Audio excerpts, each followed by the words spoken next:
Yo, ku myaka ye 21, Esther ni umukobwa wahoranaga isura yijimye cyane, akarangwa n'agahinda kenshi, gusa biherekejwe n'umutima ukomeye.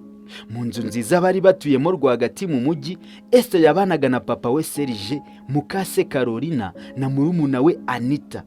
Mama wa Esther yari yaritabye Imana akimara kubyara Esther.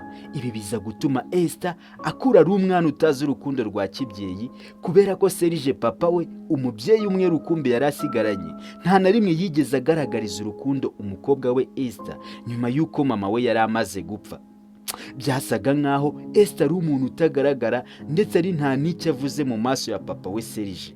Urwango Serge yagiriraga Esther rwaturukaga ku mpamvu y'uko Serge atigeze akunda na rimwe mama wa Esther, kuko bari barashyingiranywe ku mbaraga, Serge atabishaka, ari papa we wamuhatiye kubana na mama wa Esther.